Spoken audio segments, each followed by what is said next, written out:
नमस्कार। जाति हमारे देश और समाज का सबसे बड़ा सच है। राजनीति हो या अफसरशाही, जाति का साया सब तरफ है। जातिगत आधार पर सामाजिक भेदभाव खत्म करने की कितनी ही कोशिशें हों, समाज का सच ये है कि अगड़ी जातियों का आज भी सभी ऐसी जगहों पर दबदबा है, वर्चस्व है, जहां सत्ता है, शासन है और फैसले लेने की शक्ति है। आज भी अक्सर ये खबरें आती हैं कि किसी दलित दूल्हे को घोड़ी चढ़ने की सजा मिलती है, किसी पिछड़ी जाति के व्यक्ति को मंदिर जाने के बाद उस जगह की सफाई करवाई गई। लेकिन राजनीति में जाति का दबदबा इतना है कि सभी पार्टियों में होड़ है कि छोटी जातियों के वोट को साधें। तो राजनीतिक फायदे के लिए तो जातियों का भरपूर इस्तेमाल है, लेकिन इन पिछड़ी जातियों की हालत अब तक क्या है? मंडल से क्या बदला? अब जो कास्ट सेंसस का ऐलान हुआ है उसका श्रेय लेने की भी होड़ है सभी दलों में, लेकिन इसका क्या असर पड़ेगा? क्या इससे आरक्षण बढ़ेगा? कितना कुछ बदलेगा? ये क्यों जरूरी है और कितना जरूरी है? और इन्हीं सब चीजों पर बात करने के लिए मेरे साथ यहाँ पर एक पैनल है, तभी राजनीतिक पार्टियों के लोग भी मौजूद हैं। प्रदीप भाटी जी हैं हमारे साथ, जो प्रवक्ता है समाजवादी पार्टी के। नवल शर्मा है, प्रवक्ता जेडीयू के। सुबोध कुमार हैं, जो प्रवक्ता हैं आरजेडी के। महिमा सिंह जी जूम से जुड़ी हैं हमारे साथ, कांग्रेस प्रवक्ता। AK वाजपेयी हैं, प्रवक्ता LJP। और प्रोफेसर बद्री नारायण हैं, जो कि राजनीति विश्लेषक हैं। गुरु प्रकाश जी जुड़े हैं हमारे पास, प्रवक्ता BJP। गुरु प्रकाश जी, आपसे ही शुरू कर लेती हूँ। ये कास्ट सेंसस का जो फैसला हुआ, एक तरह का मास्टर स्ट्रोक बताया जाता है। सभी पार्टियों को लग रहा है कि ये तो हमने किया, हमने कहा था, हमारी मांग थी, तो श्रेय लेने की होड़ है। पर BJP इसका श्रेय ले रही है, लेकिन इसको किस तरह से अब सवाल ये भी हैं कि ये कैसे रोल आउट होगा, कब होगा, डेट क्या होगी, प्रक्रिया क्या होगी, ये सब बातें भी हैं। तो इस पर अब क्या जानकारी है? नहीं, देखिए जी, हाथ कंगन को आरसी क्या, पढ़े लिखे को फारसी क्या। देश के लंबे समय तक इतिहास में बहुत सारे प्रधानमंत्री हुए, बहुत सारे लोगों ने कमिटमेंट भी किया। हमें याद है कि मनमोहन सिंह जी की सरकार ने लगभग इस पे काम भी शुरू किया था, लेकिन अंततोगत्वा नकबा जी किसी पिछड़े वर्ग से आने वाले व्यक्ति के ही किस्मत में लिखा था।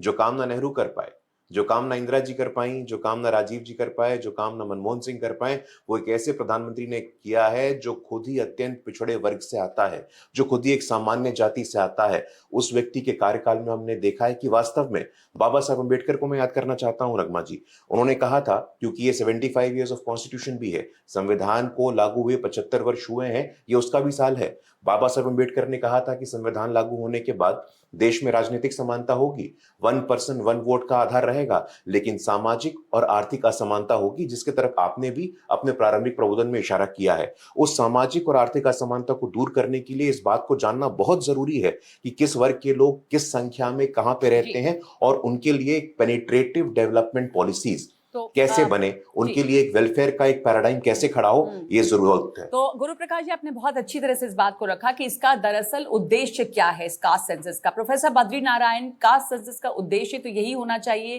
कि संख्या पता चले, ताकि सामाजिक और आर्थिक जो अभी भी गैर बराबरी है वो दूर हो। क्या बदलेगा इससे, आपको क्या उम्मीद है? क्योंकि खबरें ये भी आई कि रिजर्वेशन, जो आरक्षण अभी तय किया हुआ है, जो सीमा है, उस पर शायद असर नहीं पड़ेगा। तो सवाल ये उठता है कि क्या उस पर पढ़ना चाहिए, असर नहीं पड़ेगा तो फिर फायदा क्या कास्ट सेंसस का? कैसे समझें इससे हम, क्या इससे गैर बराबरी किस तरह से दूर हो पाएगी? नगमा, ये तो भविष्य की बात है कि आगे किस तरह से अनफोल्ड करती है पॉलिटिक्स। लेकिन मुझे लगता है कि इससे जो सबसे बड़ा असर होगा कि जैसा डोमिनेंस एंड डोमिनेटेड के लगातार बदलते जो स्तर है, क्योंकि आजादी के 60 साल 70 साल हो गए, इसमें डोमिनेंस का स्ट्रक्चर भी बदला है और डोमिनेटेड का स्ट्रक्चर भी बदला है। जो अभी आपको टिपिकल ढंग से जो डोमिनेंट दिख रहा है, हो सकता है वो डोमिनेंट स्ट्रक्चर में चेंज आ गया हो, कोई और आके वहां बैठ गया हो। आगे जो वल्नरेबिलिटी है, हो सकता है वहां पर कुछ और कम्युनिटीज वहां से आगे बढ़ के आगे चली गई हो और कुछ पीछे से वहां आ गई हो। बहुत वॉइसलेस इनविजिबल कम्युनिटीज हो सकता है कहीं अभी इतनी इनविजिबल हो कि जिनको किसी आंकड़े में पकड़ा ही नहीं गया हो जी। तो मुझे लगता है कि इससे एक जो सोशल, पूरी समाज का थॉरो सोशल डॉक्यूमेंटेशन हो सकता है, और उसमें जो मोस्ट मार्जिनल हैं उनकी पहचान हो सकती है। तो और जब उनको नंबर मिलेगा, नंबर होगा, तो उनके एस्पिरेशंस बढ़ेंगे और फिर वो आगे बढ़ने की चाहत में बढ़ेंगे। बिल्कुल, जो आपने एक बार प्रारंभिक बात कही है, मैं इस पर वापस आऊंगी कि किस तरह से इससे एक तस्वीर बदलेगी। डोमिनेंट जो हैं और जो डोमिनेटेड हैं, उनके भी बीच में जो गैर बराबरी है, असंतुलन है वो किस तरह से बदलेगा और आगे की बात होगी ये। लेकिन जितना ये जरूरी है प्रोफेसर बद्री नारायण, आप बता रहे हैं कि जब ये होगा तभी तो हम आगे रास्ता भी निकालेंगे, लोगों को पता चलेगा कि उनकी संख्या कितनी है और उनके एस्पिरेशंस बढ़ेंगे। फिर महिमा सिंह जी, ये सवाल उठ रहा है और बीजेपी भी अब पूछती है कि इतने समय से, जैसे अब कांग्रेस पार्टी कह रही है हमारी तो ये मांग रही, लेकिन कर नहीं पाए। अभी गुरु प्रकाश जी ने यही कहा शुरुआत में ही कि हमारी सरकार ने ये किया, इतने दिनों से ये टलता रहा, क्या वजह रही इसके पीछे? अभी आप बधाई देंगी बीजेपी को कि वो उन्होंने कर दिया वो जो पहले नहीं हो पाया? जय हिंद। ये तो पिछले 11 वर्ष का अभी अभी जो भाजपा के प्रवक्ता का वक्तव्य रहा नगमा जी, ये पिछले 11 वर्ष का सबसे बड़ा शिकूफा, सबसे बड़ा, मैं कहूंगी सबसे बड़ी हास्यास्पद बात है। लेकिन हाँ, एक बात स्वागत के योग्य है, ये जो घोषणा है इसने प्रधानमंत्री मोदी को न सिर्फ माननीय नेता प्रतिपक्ष जननायक राहुल गांधी जी के सामने, उनके दृष्टिकोण के सामने घुटने टेकने पर मजबूर कर दिया, बल्कि ये एक तरह से ऐसा लगता है कि बिगुल बजा दिया उन्होंने माननीय राहुल गांधी जी के प्रधानमंत्री हो जाने का 2029 में।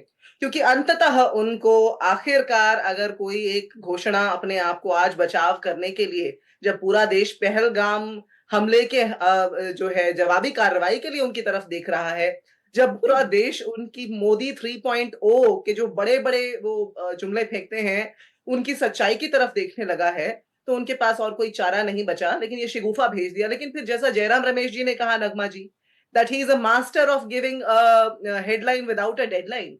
कोई डेडलाइन नहीं है। आपको याद होगा 2 साल पहले इस प्रकार से उन्होंने महिला आरक्षण बिल की घोषणा भी की थी। ये भाजपा जो आरक्षण के बारे में इनके पुरखों का इतिहास पढ़िए जरा कि किस प्रकार की बातें करती महिमा सिंह जी, आप ये कह रही है कि सिर्फ उन्होंने हेडलाइन दे दी है और कोई डेट नहीं दिया है, इसलिए इसके ऊपर शंका है अभी भी? नगमा जी, आपने बहुत बहुत लंबा समय दिया भाजपा के प्रवक्ता को। मैं आपको भी समय दे रही हूँ, मैं सिर्फ आप ही से पूछ रही हूँ कि आप क्या ये कह रही है कि सिर्फ शिगुफा या हेडलाइन है? ये हेडलाइन विदाउट डेडलाइन है, क्योंकि Okay. इनके पास रोड मैप नहीं है।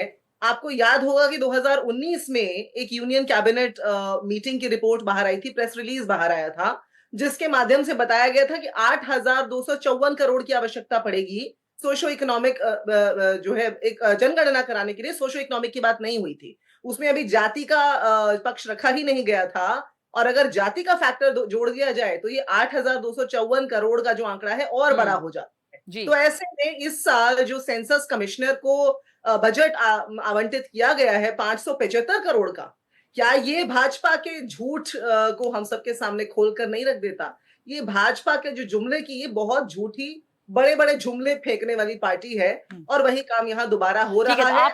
ठीक है, अब आपने जितना समय उनको मिला था शायद उतना समय आपको भी मिला। आपने एक आरोप लगाया, वो जवाब देना चाह रहे हैं। आप कह रहे हैं ये हेडलाइन विदाउट डेडलाइन है, महिमा सिंह ने कहा है। और गुरु प्रकाश जी, मैं बाकी दलों से भी इसमें शामिल करना चाहूंगी। सिर्फ बीजेपी कांग्रेस की लड़ाई नहीं है, लेकिन श्रेय की लड़ाई तो है कि किसने किया। और महिमा सिंह जी ने कहा है कि आप लोगों ने कोई डेट तो दिया नहीं, बजट तो दिया नहीं, होगा क्या? जी जी बोलिए, क्या जवाब? नहीं, बिल्कुल आपने बहुत अच्छी बात कही। और उन्होंने कहा कि भाई हमारे पुरखों की बात कर रही थी राजीव गांधी जी। राहुल गांधी जी के स्वर्गीय पिताजी ने 1990 में कहा था, नगमा जी आप वरिष्ठ पत्रकार हैं, आपको याद होगा, अगर देश में मंडल कमीशन की सिफारिशें लागू होती हैं तो देश में गृहयुद्ध हो जाएगा। सदन का पटल, मार्च 1990, स्वर्गीय राजीव गांधी जी, राहुल गांधी जी के पिताजी। जवाहरलाल नेहरू 1961 चिट्ठी लिखते हैं मुख्यमंत्रियों को और कहते हैं, उनके शब्द है नगमा जी, शब्दशः में कोट कर रहा हूं, I oppose any kind of reservation produce second class officers. Nehru ji ने विरोध किया, राजीव गांधी जी ने विरोध किया, 2010 में पी चिदम्बरम जी ने विरोध किया, 2015 में इसी जयराम रमेश जी ने विरोध किया। मुझे लगता है कि इतिहास और तथ्यों का यदि आप विश्लेषण करें तो आप पाएंगे कि कांग्रेस पार्टी से ज्यादा बड़ा घोर सामंतवादी, जातिवादी, दलित विरोधी संगठन आज तक इस देश में नहीं हुआ। आपको 55 वर्षों तक देश ने मौका दिया और एक बार भी आपने जाति का जनगणना नहीं कराया। आपने विरोध किया, एक आदिवासी की बेटी संविधान के सर्वोच्च स्थान पे पहुंची, आपने विरोध किया, एक दलित का बेटा वहां पहुंचा, आपने विरोध किया। आप इस बात को पचा नहीं सकते हैं कि अति पिछड़ी जाति से आने वाले नरेंद्र दामोदर दास मोदी ने इसको किया है, और राहुल गांधी जो एक सामंतवादी है, जातिवादी है, दलित विरोधी है, वो इसका श्रेय ले रहे हैं। महिमा जी, आप कुछ कह रही हैं, फिर मैं बाकी दलों को शामिल करूंगी, जवाब दीजिए अपना। बिल्कुल, मैं तुरंत इस बात का उत्तर दे देना चाहती हूँ नगमा जी। ये तो बहुत लंबे इतिहास में चले गए, जो भाजपा की आदत ही है। अभी पिछले 11 वर्ष का इतिहास तो आज के बच्चे बच्चे युवा युवा को मालूम है। ये तो मालूम है भाजपा की कितनी अजीबोगरीब कैसी विडंबना हो गई। अभी 2 दिन पहले तक अर्बन नक्सल बोल रहे थे ये जातीय जनगणना करने वालों को। ये कह रहे थे ये कांग्रेस पार्टी तो अर्बन नक्सल्स की पार्टी है, ऐसा बोला करते थे। आज इनको जो है बड़ा असमंजस में डाल दिया इनके नेता ने, और ऐसा करने की तो उनको आदत है। तो इसलिए बहुत पुराना राजीव इतिहास गांधी जी को याद कर लीजिएगा एक बार, राहुल गांधी जी के पिताजी को याद कर लीजिएगा एक आज बार। आपके पीछे बैठी हुई है। ये गूगल करेगी तो जो टॉप सर्च रिजल्ट्स आएंगे वो भाजपा प्रवक्ता होंगे पिछले चलिए, 11 जो वर्ष। राजीव शुरुआत में गांधी कह जी रहे को थे कि राजीव ये गांधी एक जी को श्रेय याद कर की लीजिएगा लड़ाई एक बार, आपको पता है चल जाएगा। कि किसने किया, भाजपा ने या कांग्रेस ने। कांग्रेस का कहना है कि हमारी मांगों के सामने घुटने टेके। मैं आपको शामिल करना चाहूंगी। आप ये कांग्रेस और बीजेपी की लड़ाई नहीं, लेकिन इसमें प्रदीप भाटी जी आपका क्या कहना है? श्रेय लेने की होड़ सब में है कि देखिए ये मांगता है, पर कितना इंपॉर्टेंट है कास्ट सेंसस इस वक्त? देखिए, सबसे पहले तो श्रेय इस देश की जनता को जाना चाहिए, इस पीडीए को जाना चाहिए, जो गरीब वंचित शोषित वर्ग है उसको जाना चाहिए। और जनता है वो जानती है, वो सारे लोग जानते हैं कि कौन इसकी निरंतर लड़ाई लड़ते आ रहा है, जिसका स्टैंड ना पहले बदला था ना आज बदला। समाजवादी और पार्टी। जिसने बिल्कुल समाजवादी पार्टी ने, आप देखिए ये बड़े चालाकी से बीजेपी ने बोला कि सारे गिना दिए उन्होंने, और अटल बिहारी वाजपेयी जी को भूल गए। 2001 के सेंसस के लिए 2000 में सारे समाजवादी पार्टी के श्रद्धेय नेताजी मुलायम सिंह जी थे, लालू जी थे और शरद पवार जी, बहुत सारे समाजवादी नेता थे। सबने कहा कि 2001 का सेंसस हो रहा है, इसमें आप जातीय जनगणना कर लीजिए। नहीं कराया। अभी ये बात गिना रहे थे कि राजीव गांधी जी से लेके नेहरू जी तक पहुंच गए। मैं तो मोदी जी से अभी इनके ही 2-3 महीने के 2-3 मिनिस्टर्स के और मेन लीडर्स की बात कर दूं। मोदी जी कहते हैं महापाप कर रहे हो, आप जाति जनगणना के ऊपर बोल रहे थे। आप गडकरी जी कह रहे थे जो जाति की बात करेगा उसको मैं लात मारूंगा। योगी जी ये कह रहे थे कि अगर जो जाति की बात करेगा वो रावण और दुर्योधन का डीएनए है उसके अंदर। अब बता दीजिए इनके अंदर किसका डीएनए आ गया। लेकिन उससे बड़ी बात है, जातिगत जनगणना से हमें ये सुनिश्चित करना है कि भागीदारी सबकी कितनी बढ़ेगी, और वो जो लोग शोषित वंचित रहेंगे उनको अपने अधिकार और हक की लड़ाई है। हमने कभी इसको चुनावी मुद्दा नहीं बनाया। चुनावी मुद्दा हम चाहे हारते या जीतते, हमने हमेशा इस मुद्दे को रहा। अखिलेश यादव जी आज बिल्कुल ही इस तरह से साफ एक जननेता बन के निकल के आए हैं, जिन्होंने इस लड़ाई को लंबे समय से लड़ा और उसी कारण सरकार दबी और उन्होंने ये निश्चय लिया। लेकिन ये लड़ाई अधूरी है, अभी ये पहला पड़ाव है। अभी इसके बाद बहुत सारी लड़ाई है। अगर मैं पूछता हूं, अभी भारतीय जनता पार्टी का अभी मुखौटा खुल जाएगा, अभी इनसे पूछ लीजिए कि ये क्या आरक्षण बढ़ाएंगे, क्या ये प्राइवेट सेक्टर में आरक्षण देंगे? ये दोनों पे जवाब नहीं देंगे, क्योंकि इनकी बात ये खुल के आती है, सिर्फ ये अवसरवादी हैं। जेडीयू के प्रवक्ता भी यहाँ पर है, इनसे ही जवाब ले लेते हैं। क्या आरक्षण बढ़ाने की मांग आप लोग करेंगे? आप तो बीजेपी के साथ हैं, बट नहीं तो आरक्षण नहीं बढ़ता है तो फिर फायदा क्या है? देखिए, मैं इस पूरे डिस्कोर्स को धैर्यपूर्वक सुन रहा था, सपा के प्रवक्ता की बातों को भी सुना। मैं आपसे बस एक लाइन बोलूंगा कि आप गूगल कीजिए, और 1994 में हमारे नेता मान्यवर नीतीश कुमार जी ने पार्लियामेंट में जो भाषण दिया था, जरा उसकी भाषा को सुनिए। पूरी तौर पर 1994 में नीतीश कुमार जी ने जातीय जनगणना की मांग की थी।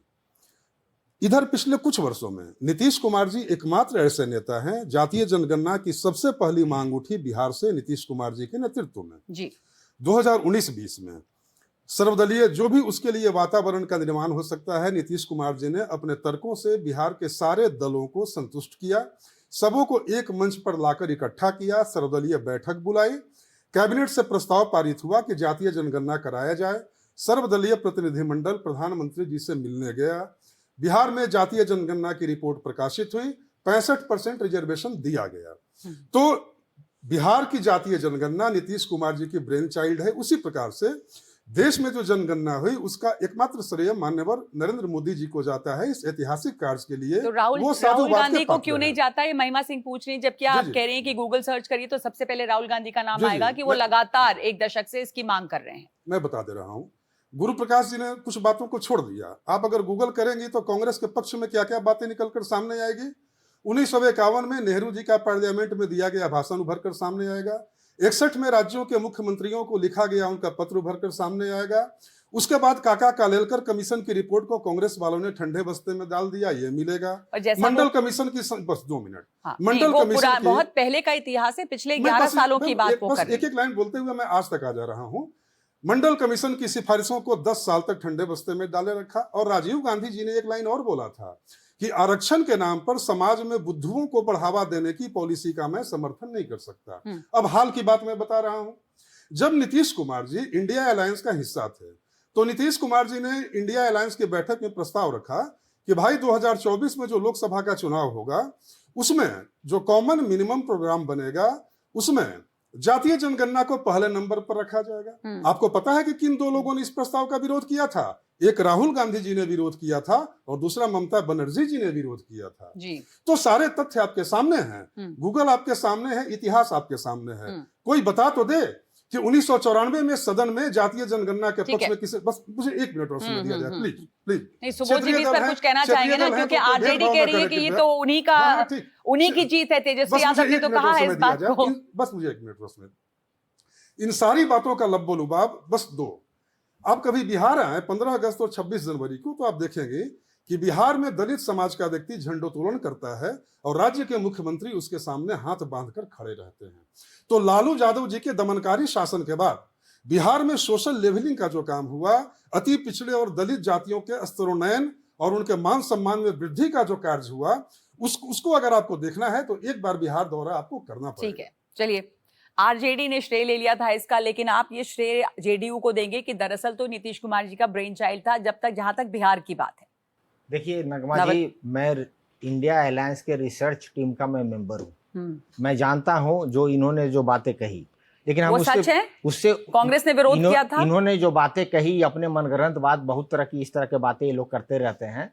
कांग्रेस का मैं प्रवक्ता हूं नहीं, लेकिन इंडिया अलायंस मेंबर होने के नाते मैं कैटेगोरिकली कह रहा हूं कि इंडिया अलायंस का जो इंडिया अलायंस यूनानिमसली ये था कि जाति जनगणना होना चाहिए। अब मैं पहले का जाता हूं। देखिए, हमारे सामने संविधान है, हमारे सामने सम्राट अशोक का आइडिया ऑफ इंडिया है। उस स्कोप में 24 स्कोप में भारत का सार बसा हुआ है।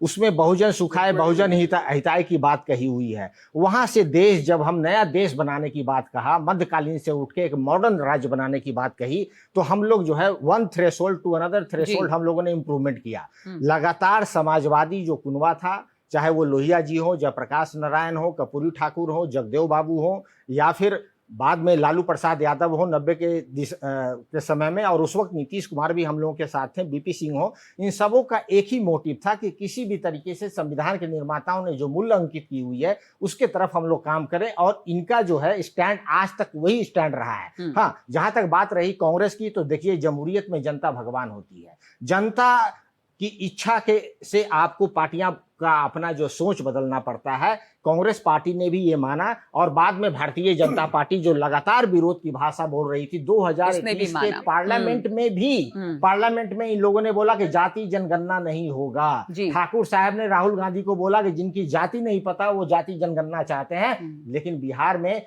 बीपी सिंह के समय में 90 के दशक में देखिए 91 में जाति जनगणना होगा, ये लालू प्रसाद यादव जी ने सुनिश्चित किया। और उसके बाद जब देवगौड़ा जी की सरकार आई तो उसमें कैबिनेट का अप्रूवल हुआ, और उस देवगौड़ा जी के सरकार में नीतीश कुमार जी कैबिनेट मंत्री थे। 1 दर्जन मंत्री बिहार से आते थे। इन लोगों ने जाति जनगणना नहीं होने दिया। जल्दी से नवल जी भी बोलना चाह रहे हैं, आगे भाटी भी बोलना चाह रहे हैं।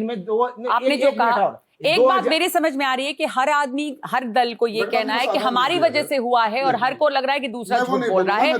लेकिन जनता की मांग इतनी थी कि बदली। मैं एलजेपी को भी शामिल कर लूं, क्योंकि अब एलजेपी सवाल हम पर था, बस ठीक है। जी, ये बता रहे हैं बीपी सिंह और मंडल कमीशन की। तो बस मेरा एक छोटा सा निरीह सा सवाल है, फिर से गूगल कीजिए, पता चलेगा कि मंडल कमीशन की 31 मार्च से लेकर 18 मई के बीच में जितनी भी बैठकें हुई थी उसमें किसी बैठक में लालू यादव शामिल नहीं हुए, किसी बैठक में शामिल नहीं हुए। और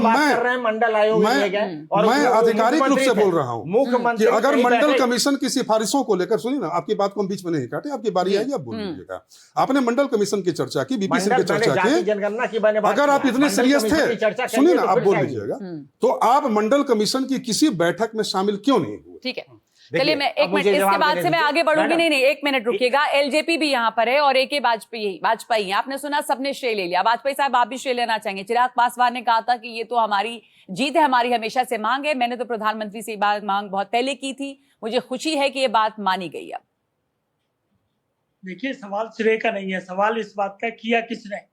डिमांड तो हम समाजवादी लोग थे, रामविलास पासवान थे, शरद यादव, लेकिन जैसे पहले विरोध होता रहा, अब इसको जैसा सब लोगों ने यहाँ पर कहा कि बीजेपी पहले विरोध करती थी, तो अब मान गई क्योंकि जनता की मांग बहुत थी। क्या मजबूरी रही है? नहीं नहीं नहीं, कोई मजबूरी नहीं होती, सरकार की कोई मजबूरी नहीं होती, सरकार की समझ का फैसला है ये। सरकार का टारगेट है 2047 विकसित भारत। और विकसित भारत कब होगा? जब समाज के अंतिम आदमी को रेस में दौड़ाओगे। अगर उसका भला नहीं होगा, वो इक्वल प्लेन लेवलिंग फील्ड उसको नहीं मिलेगी, तो डेवलपमेंट का क्या फायदा होगा? तो ये आवश्यक मोदी जी समझते हैं। और चिराग पासवान जी की जहां तक बात की, वो कैबिनेट का हिस्सा है। और जी। उससे पहले Ramvilas Paswan ji labour welfare minister थे बीपी सिंह की गवर्नमेंट में, और मंडल को लाने का श्रेय भी उनको ही जाता है। तो सवाल श्रेय का नहीं है, ये तो- लोग उस समाज का हिस्सा रहे हैं, जी। वो इन्होंने लाइफ जी है। किस तरह की प्रताड़ना आप मिलती है, सब लोग किस उससे तरह के बात सामाजिक करके अन्याय शुरुआती उनके कमेंट्स साथ जो होता आपके है। हैं उससे ये समझ में आता है कि ये बहुत जरूरी था, होना ही था। और अब मैं एक अगले हिस्से पे आती हूँ उसके कि अब ये होगा कास्ट सेंसस, कब होगा डेडलाइन नहीं पता है अभी, लेकिन जब होगा होगा। तो इसके होने से क्या हासिल होगा? सबसे पहले मैं ये समझना चाहूंगी प्रोफेसर बद्री नारायण से कि इसकी जरूरत तो बहुत थी, ये होगा तो किस तरह की आसानी होगी? प्रोफेसर बद्री नारायण, हालात क्या थे जैसे मंडल के बाद, क्या बदला, इससे क्या बदलेगा? अगर मैं संक्षेप में कुछ बड़े पॉइंट्स इससे समझना चाहूं तो।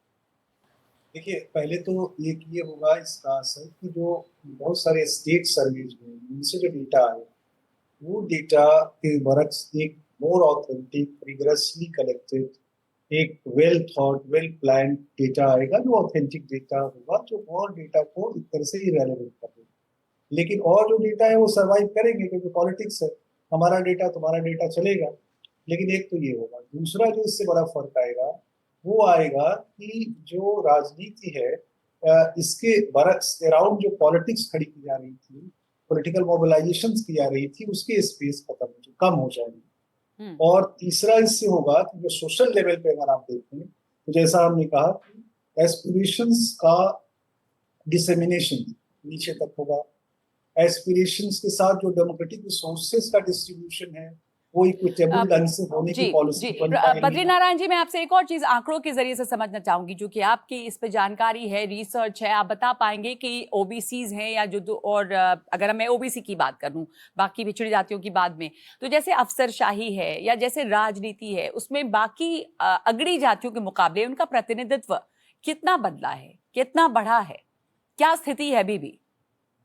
देखिए, लगातार समाज बदल रहा है, पार्टिसिपेशन का विषय बदल रहा है, संख्याएं बढ़ रही हैं, एक दिन में तो नहीं बदलेगा, लेकिन लगातार अगर आप देखेंगे तो लगातार परिवर्तन आ रहा है। अभी आप IAS का रिजल्ट की व्याख्या कर लीजिए जो आया है, और भी रिजल्ट्स की व्याख्या कर लीजिए, तो आपको लगेगा कि समूह धीरे धीरे उसमें भागीदारी बढ़ रही है, और धीरे धीरे ये क्षेत्र बदल जाएगा। लैंड में देखिए, लैंड ट्रांसफरेंस जिस तरह से हुआ है, उनका रिकॉर्ड देखिए। उत्तर प्रदेश में जो लैंड ट्रांसफरेंस है आजादी के बाद से, उसमें एक आंकड़ा कहता है कि 20% ट्रांसफरेंस ओबीसी की 2 बड़ी जातियों के आसपास हुआ है। और जिन जातियों ने लैंड बेचा है उनका भी डेटा है। तो धीरे धीरे विकास, शक्ति, लैंड का जो ट्रांसफरेंस, जॉब, इन सब में देखिए लैंड एक बहुत बड़ा रिसोर्स है और उसको भी समझना हो, तो उसका नेचर बदला है। तो मुझे लगता है कि इससे जो डेटा आएंगे उससे एक नई सोशियोलॉजी, नई पॉलिटिक्स और नया विकास का जो मानदंड है वो समझा जा सके। नया विकास का नया मापदंड होगा, एक नई सोशियोलॉजी सामने आएगी, सियासत की तस्वीर बदलेगी। तो मैं अब आगे की बात करना चाहती हूँ, और इसलिए प्रदीप भाटी जी आपसे शुरू कर लूँ कि आप जैसे उत्तर प्रदेश की अगर हम बात करें, काफी हावी है जाति हर तरह, और सारे राजनीतिक दल जो हैं वो कोशिश भी करते हैं कि उनके साथ जातियां जो हैं वो गोलबंद हो जाएं। आप किस तरह का बदलाव देखते हैं इस जो जाति आधारित राजनीति है, छोटे छोटे दल हैं?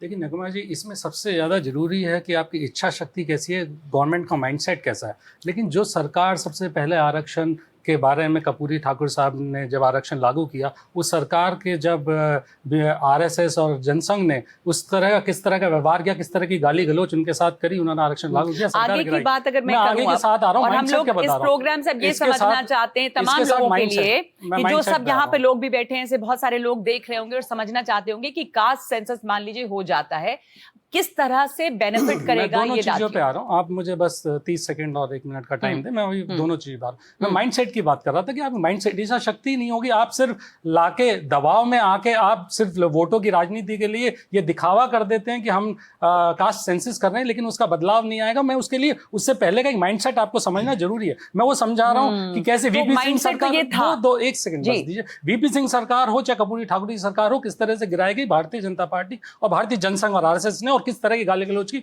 मैं बोलना भी नहीं चाहता किस तरह के शब्द थे। लेकिन दूसरी बात, जो आज की बात करें, अब आप जो आज का सुनना चाह रहे थे कि आज में आप देखिए ओबीसी कमीशन बनाया, इन्होंने बोला, इन्होंने बड़े बड़े दावे की ओबीसी कमीशन हमने बनाया। उस ओबीसी कमीशन ने ये कहा कि 69,000 शिक्षकों की भर्ती में उत्तर प्रदेश के अंदर घपले हुए, घोटाले हुए। ना हाई कोर्ट की मानी योगी आदित्यनाथ ने, ना ओबीसी कमीशन की मानी, उसको दरकिनार करके उन 19,000 बच्चों का हक मारा और उनको लाठी डंडों से पीटा और घसीटा गया। वो हक की बात तो हो रही थी, चाहे सचिवालय भर्ती कर रहे हैं या किस करें। नौकरी इसका एक मेन आधार है कि अगर आप आगे सामाजिक और आर्थिक बदलाव चाहते हैं समाज के अंदर, तो आपको उनकी भागीदारी बढ़ानी पड़ेगी, उसको सशक्तिकरण करना पड़ेगा। तो यानी कि ये जो सेंसस होगा उससे उम्मीद तो यही है ना कि भागीदारी बढ़े, जो आंकड़े सामने आएंगे जितनी संख्या उस हिसाब से भागीदारी हो, ये मकसद है इसका। बिल्कुल। आप अगर अब उस तरह से नहीं लेके जाना चाहिए, अगर सरकार सिर्फ उसको एक चुनावी शगुफा छोड़ के और बिहार और उत्तर प्रदेश के चुनाव को टारगेट करेगी, तो वो ऐसा नहीं हो सकता।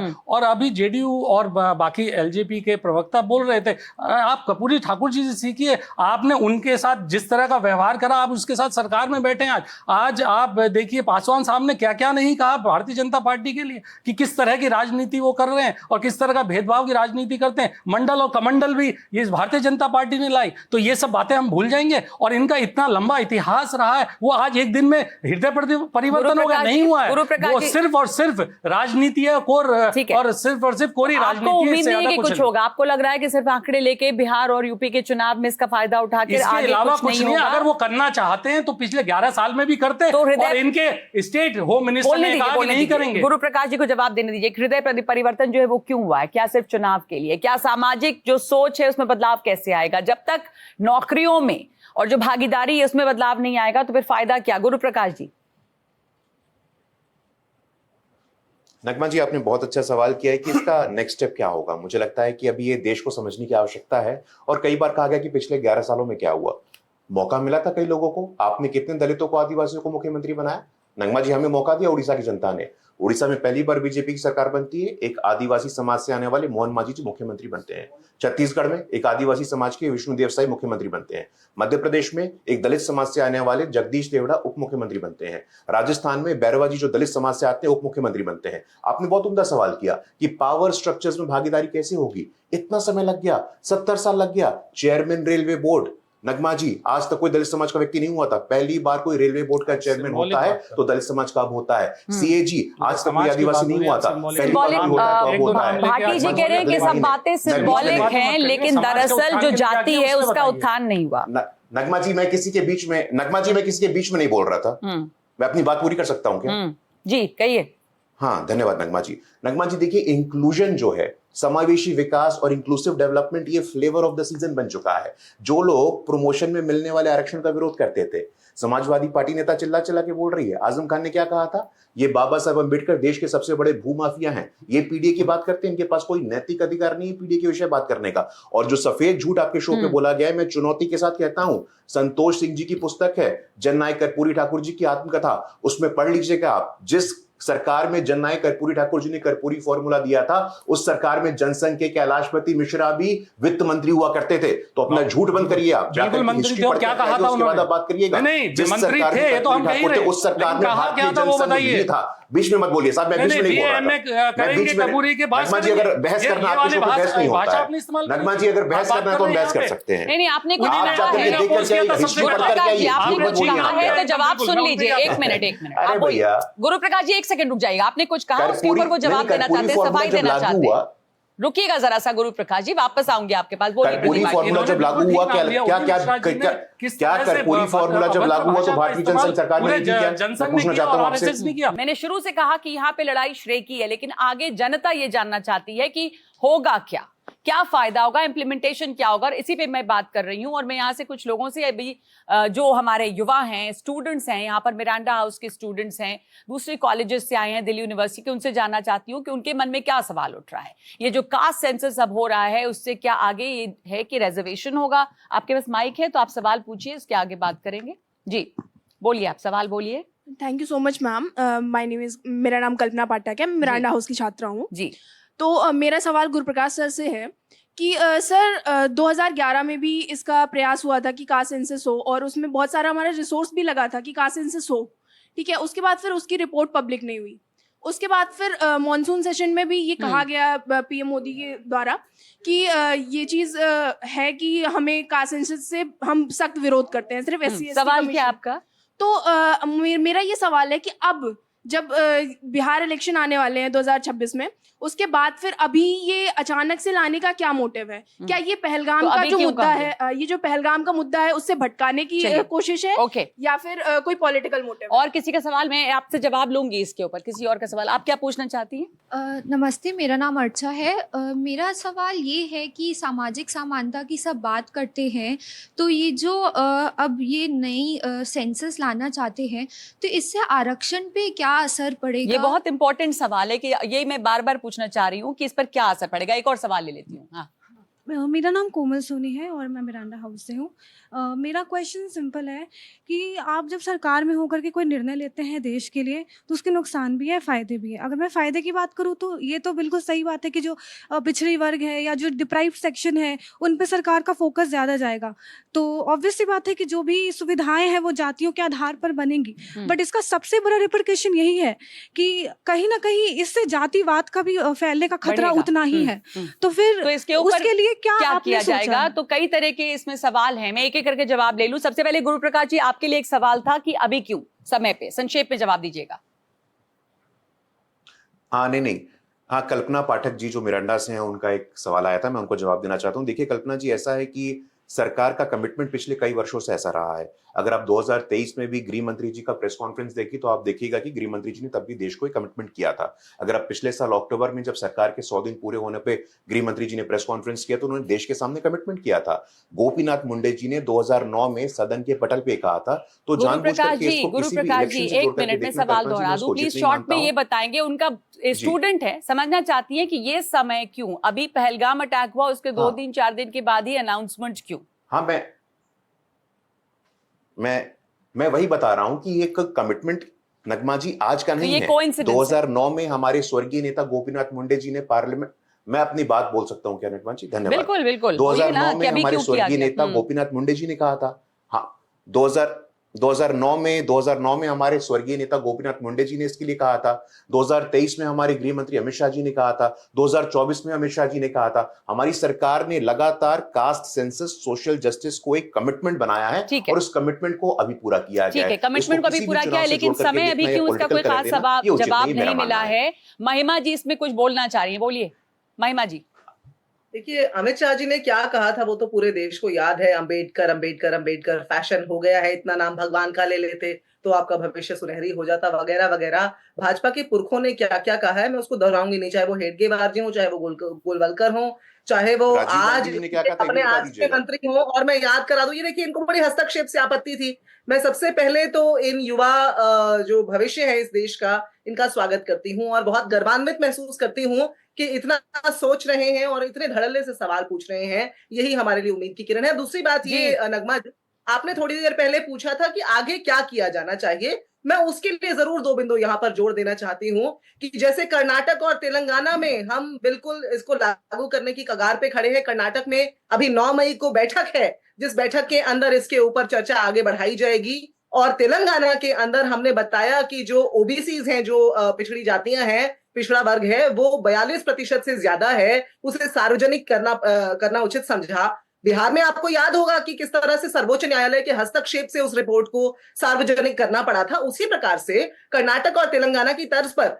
जरा कुछ ऐसी ठोस घोषणाएं करें जिससे लोगों का विश्वास बढ़े, जिससे ये जो हमारी युवतियां हैं ये देख पाए कि इस सरकार का वाकई इसकी कथनी और करनी में फर्क नहीं है। तो हम चर्चा कर रहे हैं कास्ट सेंसस की, सभी पार्टियों में होड़ है इसका श्रेय लेने की, लेकिन बात अब आगे की करेंगे कि आखिर इस कास्ट सेंसस से, जो कि पहला कदम है, आगे क्या बदलेगा इन जातियों के लिए।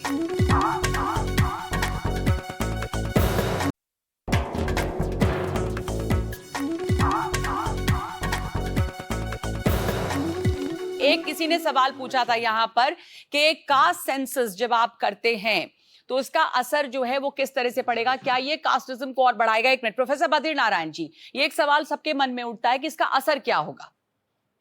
देखिए नगमा, ये बहुत अच्छा सवाल है और ये एक आशंका है जो खड़ी होती है हम सबके मन में।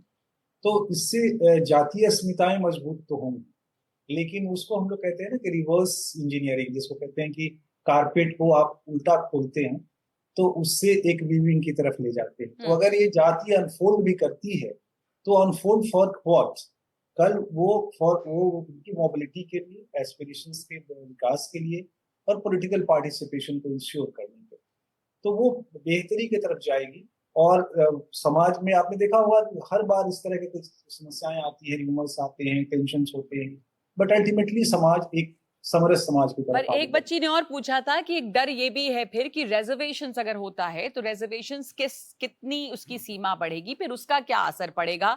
इस पर कोई जवाब देना चाहेंगे कि अगर रिजर्वेशन नहीं होता। प्रदीप भाटी जी, इसका मकसद रिजर्वेशन है ना? नहीं, देखिए रिजर्वेशन तो आपका अल्टीमेट ये है कि आप कैसे भागीदारी उनकी बढ़ाएंगे। अगर रिजर्वेशन बढ़ता है, मैं इस बात से बिल्कुल सहमत हूँ कि रिजर्वेशन अगर उसमें, हमने तो हमेशा कहा है कि जिसकी जितनी संख्या भारी उतनी उसकी हिस्सेदारी, तो जो लोग उसको बढ़ाने की बात करते हैं, क्योंकि ईडब्ल्यूएस में भी बढ़ा और सबने उसका स्वागत करा और किसी से कोई जाति में कोई देश भावना नहीं फैली। जिस तरह से बात करी गई कि इससे जाति में आपस में भेदभाव बदलेगा, नहीं, बिल्कुल नहीं बदलेगा। सभी अगला पड़ाव तो वही होगा ना कि रिजर्वेशन बिल्कुल होना भी चाहिए, बिल्कुल होना भी चाहिए। सुबोध जी, आप इस पर क्या मानते हैं? उसके साथ एक और बात अभी देखिए, इनको फैक्ट चेक कराना बहुत जरूरी है। बीजेपी के प्रवक्ता अभी कह रहे थे कि इन्होंने क्या कहा, अमित शाह जी ने क्या कहा, और उन्होंने कहा चुनावी रैली में कहना और पार्लियामेंट के अंदर कहना दो अलग बात है। जो पार्लियामेंट में कहता है वो गवर्नमेंट का स्टैंड होता है। उन्होंने क्या कहा है पार्लियामेंट के अंदर, इनके स्टेट होम मिनिस्टर ने, no plan to collect caste data during census, ये 2021 दिसंबर में कहा हुआ है। और अभी ये फैक्ट चेक होना चाहिए। यहाँ पे आके यहाँ कुछ कहेंगे, वहाँ कुछ कहेंगे और कहेंगे और कुछ। मान लीजिए कि वो अब हृदय परिवर्तन हो गया है और हृदय परिवर्तन है वोट को लेकर, ये भी साथ में। सुबोध जी, आप क्या कहना चाहते हैं? मेरा दो बात है जो अभी इन बच्ची ने कहा कि आरक्षण बढ़ेगा। देखिए दो चीज होगी, पहली आरक्षण है। क्लासिक एग्जाम्पल है हमारे पास बिहार का, जो अभी जो जाति गणना हुआ और 65% आरक्षण को बढ़ाया गया और 10% ईडब्ल्यूएस को, और 5.5 लाख नौकरियां निकाली गई जो हमारे 17 महीने की सरकार थी तेजस्वी जी की। 5.5 लाख में उसी के आधार पे जो है हम लोगों ने मिली कितनी, ये तो पहले 5.5 लाख मिली, 5.5 लाख मिली और 3.5 लाख नौकरियां पाइपलाइन में था, वो खत्म हुआ। अब आइए बात कि इससे आगे क्या होगा। देखिए ठेला चलाने वाला कौन है, ऑटो चलाने वाला कौन है, नाली साफ करने वाला कौन है, जमीन जिनके पास नहीं है वो कौन है और जिनके पास है वो कौन है। तो हमारे पास एक टारगेट है कहाँ सुबोध जी, जो आप इन सब लोगों को, ठेला चलाने वाले को, नहीं, नौकरी की बात नहीं कर रहा हूँ मैं। ये कह रहा हूँ कि जो वेलफेयर स्ट्रक्चर है हमारे संविधान का, टारगेटेड, अगर हमें ये पता चल जाएगा कि बीमारी क्या है, जब बीमारी क्या है तो हम दवा देने के लिए पॉलिसी फॉर्मुलेशन हम लोग करेंगे और उसके लिए बजट एलोकेशन करेंगे स्पेशल, ताकि उसको शिक्षा मिले, चिकित्सा मिले, पढ़ाई करे, कमाई करे, सिंचाई करे, जो करना है उनको करे। तो एक तरफ पॉलिसी जो है हम लोग टारगेट ओरिएंटेड हो जाएंगे कि हमारी पास जो है प्रॉब्लम निकल कर हमारे सामने खड़ा हो जाएगा और हम टारगेटेड जो है अपना काम करेंगे। और दूसरी तरफ आरक्षण, एक चीज आरक्षण प्राइवेट सेक्टर में भी हम लोग फिर ये डिमांड करेंगे। और साथ में जो डिलिमिटेशन हो रहा है मैडम, ये जो डिलिमिटेशन है, डिलिमिटेशन के जिसकी हिस्सेदारी उतनी चाहिए भागीदारी, यही जो है कल्पना है देश के निर्माताओं का। और इसी कल्पना पे डिलिमिटेशन पे भी पार्लियामेंट में और असेंबली में जो सीटें बढ़ेंगी, साथ में ओबीसी, अति पिछड़ा और पिछड़ा का भी। एक मिनट रुक जाइएगा सर, और भी लोग। AK वाजपेयी, बात यह है कि जब मंडल कमीशन की सिफारिशें जब लागू हुई, मंडल कमीशन के बाद क्या बदला, हालात कैसे बदले, ओबीसी की बात करें, पिछड़ी जातियों की बात करें, अति पिछड़ों की बात करें, और उस हिसाब से अब क्या उम्मीदें हैं? देखिए नगमा जी, बहुत कुछ किया गया है और बहुत कुछ करना है अभी। सामाजिक न्याय की जो प्रिंसिपल है उसका लक्ष्य सिर्फ इतना होता है कि समाज में सबसे अंतिम आदमी है, जो पिछड़ी जातियां हैं, उनको पूरे हक हकूक उनके मिले। जैसे उदाहरण के लिए उनके लिए स्कूल होने चाहिए, उनका शिक्षा का माध्यम ठीक होना चाहिए, नौकरी होनी चाहिए, सुविधाएं अस्पताल की होनी चाहिए, होनी तो चाहिए, ट्रांसपोर्ट पर की होनी होगी चाहिए। क्या और कैसे बल्कि- होगी ये लेकिन- सवाल है। गुरु प्रकाश जी, बार बार पहला यही बात कदम है। उठती है कि क्या ये पहला आरक्षण कदम बढ़ाया है, जाएगा ये इसके लिए, क्योंकि आप हासिल कैसे इसके करेंगे फिर? पहला कदम है नगमा जी, पहला गुरु कदम प्रकाश है, जी से एक मिनट ब्लड पूछ- टेस्ट हाँ। कराया गया है अभी, ये जनगणना पहला होने कदम के है। बाद जब डाटा आ जाएंगे हाँ। तो उसमें पॉलिसी फ्रेमिंग दूसरा स्टेप होगा, ठीक तीसरा है, स्टेप ठीक होगा है। कि तो कैसे जो आप कह रहे हैं ना पहला स्टेप, इसी पे बहुत लोग सवाल पहले भी पूछा, यहाँ पर भी पूछा कि ये एक डेडलाइन तो चाहिए, तो अभी तो कोई डेडलाइन है नहीं। गुरु प्रकाश जी, कितने समय में हो जाएगा? ये पहला कदम है, डेटा कलेक्शन होगा, उसके बाद नहीं। चीजें लागू होंगी, तो कुछ अंदाजा कि क्या कोई समय सीमा भी है इसकी? नहीं नगमा जी, डेडलाइन की चिंता मत करिए। हमने कहा था 370 को निरस्त करेंगे, हमने किया। हमने कहा था राम मंदिर का निर्माण करेंगे, हमने किया। हमने कहा था सामाजिक न्याय स्थापित करेंगे, हमने किया। आदिवासी की बेटी को देखिए, राष्ट्रपति प्रदीप भाटी बनाया। जी बार बार मुझे सवाल लगता है पूछ कि रहे हैं कि डेडलाइन की आरक्षण जहाँ तक बढ़ाएंगे बात क्या? है, मुझे लगता है कि बिहार लगातार आप नगमा जी बिहार में आरक्षण रोका। देखिए, यहाँ पर सुबोध जी कह रहे हैं, प्रदीप भाटी पूछ रहे हैं कि क्या आप आरक्षण बढ़ाएंगे? बिहार में तो आप इनसे समाजवादी पूछिए। पार्टी, आरजेडी सबकी तरफ से नगमा सवाल है। जी, आप इनसे पूछिए बिहार 9वां शेड्यूल में डाल दीजिए गुरु प्रकाश जी। सरकार आप आपकी इनसे पूछिए बिहार में 65% आरक्षण किसने किया? बिहार में 65% आरक्षण किसने किया? वही तो मैं कह रहा हूँ, बिहार में 65% आरक्षण किसने किया? मैं इनसे पूछना चाहता पहला हूँ। यही वो था। चाहे कर्पूरी पहला ठाकुर जी जो है कि भाई कर्पूरी आप- ठाकुर जी हो या 65% आरक्षण हो, बीजेपी ने किया है, बीजेपी ने किया है। तेजस्वी लालू जी की तरह नहीं कि सारा आरक्षण परिवार में रहेगा। मैं रहूंगा, मेरी पत्नी रहेगी, मेरा बेटा रहेगा, मेरी बेटी रहेगी, परिवार से आगे सामाजिक न्याय निकलेगा, इसको स्वीकार करिए। 65% आरक्षण परिवार से आगे सामाजिक न्याय निकलेगा, इसको नवल जी, स्वीकार आप कहना करिए। चाहते हैं, फिर मैं एक सवाल लूंगी। नवल परिवार जी, में कुछ सामाजिक कहना न्याय नहीं चाहते हैं? रहेगा, परिवार के आगे नहीं 20 रहेगा। 20 सुबोध जी, एक सेकंड, 20 बोलिए, साल से बोलिए, सरकार चला रहे थे। बोलिए क्या बात? हाँ बताइए। मैं किसी के बीच लालू में जी बोलता हूं। मंत्री, जी, एक मिनट, तेजस्वी गुरु प्रकाश मंत्री, जी, आप देश के क्या प्रधानमंत्री, कहना क्या सामाजिक चाहते न्याय का ये अर्थ नहीं होता है। देखिए, निकलिए परिवार से अभी बाहर। अभी अभी जो आरजेडी के नेता बता रहे थे, बस मैं 2-3 बातें बता दे रहा हूं। पहली बात यह कि बिहार में, गुरु प्रकाश जी बिल्कुल सही बता रहे हैं कि बिहार में जातीय जनगणना का पूरा श्रेय माननीय नीतीश कुमार जी और बीजेपी को है। कैसे? बिहार में 18 फरवरी 2019 को विधानमंडल ने सर्वसम्मति से प्रस्ताव पारित किया कि बिहार में जातीय जनगणना कराई जाए। उस समय कौन था हमारे साथ? उस समय बीजेपी हमारे साथ थी। फिर 2 जून 2022 को कैबिनेट से अप्रूवल हुआ कि बिहार अपने संसाधनों से जातीय जनगणना कराए। उस समय कौन था हमारे साथ? बीजेपी हमारे साथ थी, न कि आरजेडी। सुनिए, आपकी बात को हम काटे नहीं, आपकी बात को हम काटे नहीं, प्लीज। ये गलत बात है, ये गलत बात है। जी जी। तो फिर मैं बता रहा हूँ, नगमा जी सुन लीजिए, ओ सुन लीजिए, मैं आ रहा हूँ भाई। ओ आप तो पहली बार आप झूठ बोल के अगर आप सत्य लोग को अपनी काट। बात खत्म एक करेंगे सेकंड तो और भी सवाल 2021 में, 2021 में ये 21 की बात की कोई हासिल नहीं है। अब होगा क्या, हम ये जानना चाहते हैं। मैडम 21 में आप ऐसे डिबेट रेगुलेट कीजिए प्लीज।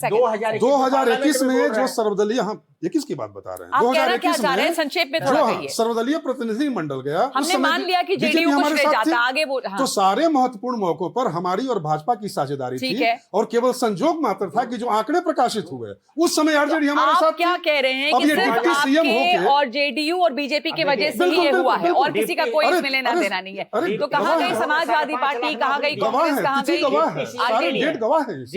ये लोग आरक्षण विरोधी थे। इनका तो इतिहास, कर्पूरी ठाकुर को कपटी ठाकुर बोला करते थे, पूछिए इनसे। एक मिनट रुक जाइएगा, सवाल यहाँ पे कुछ लालू और- जी कर्पूरी हाँ। ठाकुर को सुन कपटी लीजिएगा ठाकुर कुछ सवाल, बोलते उसके थे। बाद जवाब दीजिएगा जी।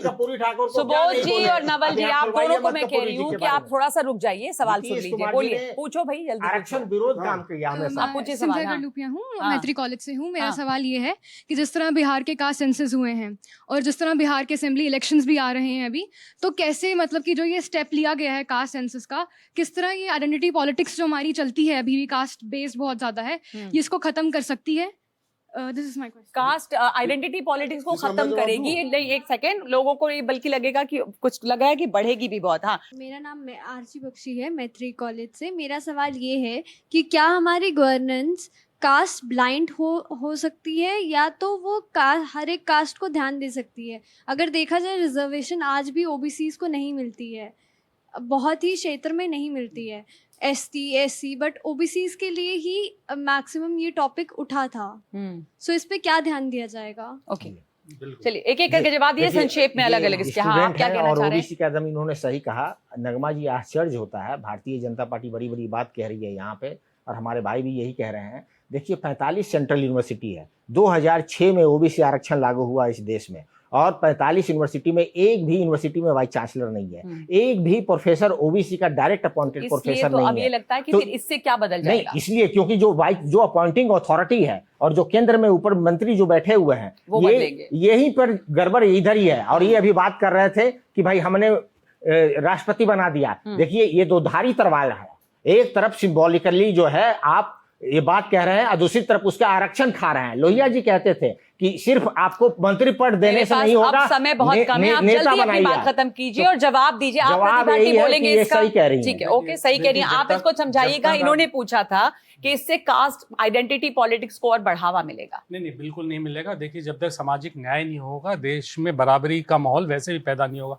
और आपने बिल्कुल ठीक कहा, जब नौकरी नहीं होंगी तो कैसे उसको आगे नौकरी दी जाएगी? हाँ। आप मैंने यही बात शुरू में कही कि जब आप NFS लगा देते हैं कि नॉन फाउंड सूटेबल, आप किसी ओबीसी के लिए कहते हैं कि सूटेबल ही नहीं है और उस तरह से उसका हक मान लेते हैं और उसको जनरल कैटेगरी में सीट को दे देते हैं। तो जिस तरह की हकमारी होगी तो आप, इसके लिए सरकार की इच्छा शक्ति बहुत इंपॉर्टेंट है और उसके बगैर ही, और डेटा आपका जो आएगा वो कितना सही होगा, उसमें उस तरह से वोटर लिस्ट की तरह तो नहीं हो जाएगा वो डेटा, वो भी बहुत इंपॉर्टेंट है। तो सरकार के पास बहुत ऐसे चीजें हैं, बहुत ऐसे हथियार हैं जो गलत, बहुत शॉर्ट में, हालांकि अभी इसके ऊपर बहुत क्लैरिटी नहीं है, पर गुरु एक सेकंड प्लीज, गुरु प्रकाश जी अगर आप बहुत जल्दी से बता सके कि एक सवाल था कि कैसे होगा, कितनी तरह की इसमें कैटेगरीज होंगी, जो कन्वर्ट हो चुके हैं उनका क्या होगा? तो कोई इसका अभी ब्लूप्रिंट तो नहीं होगा मेरे ख्याल से, अभी वो बात आगे बढ़ेगी। नहीं, देखिए सुप्रीम कोर्ट ने नगमा जी कमेटी बनाई है पूर्व न्यायाधीश जस्टिस केजी बालाकृष्णन जी के नेतृत्व में, और जस्टिस केजी बालाकृष्णन जी की कमेटी इस बात का अध्ययन कर रही है कि जो दलित समाज के लोग कन्वर्ट हो गए हैं, क्या वो रिजर्वेशन के लिए इंटाइटल्ड है कि नहीं है। उस कमेटी का रिपोर्ट जैसी टेबल होगा उस आधार पर निर्णय होगा।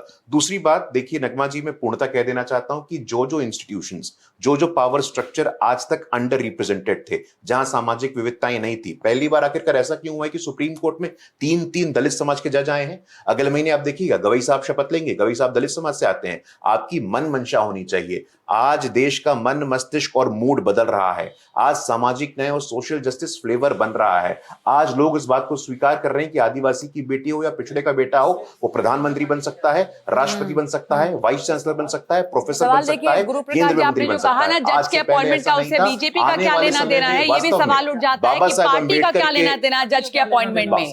तो ये तो आपने बात गलत कह दी। जज के अपॉइंटमेंट में मंशा की क्या बात है? नहीं, मेरे पास बिल्कुल समय नहीं है। नहीं, मैं प्रोफेसर बद्रीनारायण के पास जाना चाहूंगी। बहुत सारे बच्चों ने ये सवाल पूछा जो आशंकाएं हैं। प्रोफेसर बद्रीनारायण, पहले भी आरक्षण जब हुआ उससे क्या बदला और अब जब कास्ट सेंसस होता है उससे आपको किस तरह की रिजल्ट की उम्मीद है? देखिए, मुझे लगता है कि आशंकाओं से हमें बचना होगा और सामाजिक प्रक्रियाओं का देखना होगा आगे कैसे बढ़ती है। और आइडेंटिटी पॉलिटिक्स का जो मामला है वो दो तरीके हैं। एक है कि कास्ट को बिना डिस्कस करके खत्म करिए, रेगुलेशन ऑफ कास्ट है।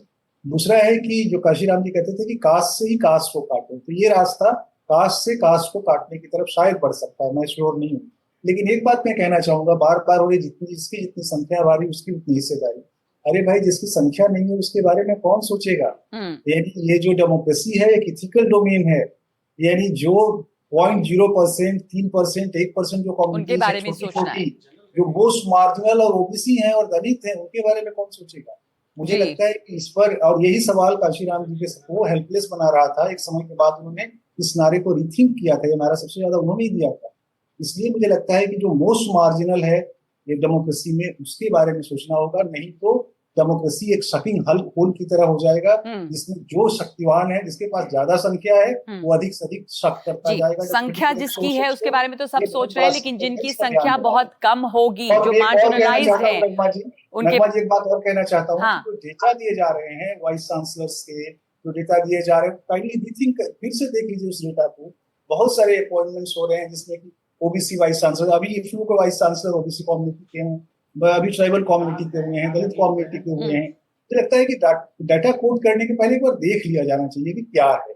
और 2019 में एक पॉलिसी आई जिसमें ये कह दिया गया कि आंकड़े दिखा रहे हैं कि उच्च शिक्षा में जो ओबीसी छात्र हैं उनका रिप्रेजेंटेशन कितना कम है। अभी भी ग्राफिक दिखाइएगा जी। उच्च शिक्षा में ओबीसी छात्र जो हैं 2014-15 में 1.13 करोड़ और 2021-22 में 1.63 करोड़। तो ये हैं सिर्फ अभी भी ओबीसी छात्र जो उच्च शिक्षा में गए हैं उनके आंकड़े। और आपको हम और छात्राओं के भी दिखा रहे हैं आंकड़े यहाँ पर कि छात्राओं के सिर्फ लैक्स में है, करोड़ में भी नहीं है। तो जो लड़कियां हैं वो और कितनी कम है इन जातियों से। यानी कि एक बहुत बड़ी चुनौती है सबसे ज्यादा शिक्षा के क्षेत्र में। जब आप वहां से शुरुआत करेंगे तो उसके आगे नौकरियों की बात आएगी। तो पहले तो उनको वो सहारा देना है और उस स्तर पे पहुंचाना है जहां पर आगे वो अपनी मांग रख सकें, उनके एस्पिरेशंस बढ़े। और कास्ट सेंसस से उम्मीद है कि शायद इन चीजों में मदद मिलेगी। शुक्रिया आप लोगों का। मुझे पता है कि सब में श्रेय लेने की होड़ है, लेकिन आगे ये देखना है कि अगला कदम क्या होगा और मंशा क्या है और किस तरह का फर्क पड़ेगा। बहुत धन्यवाद।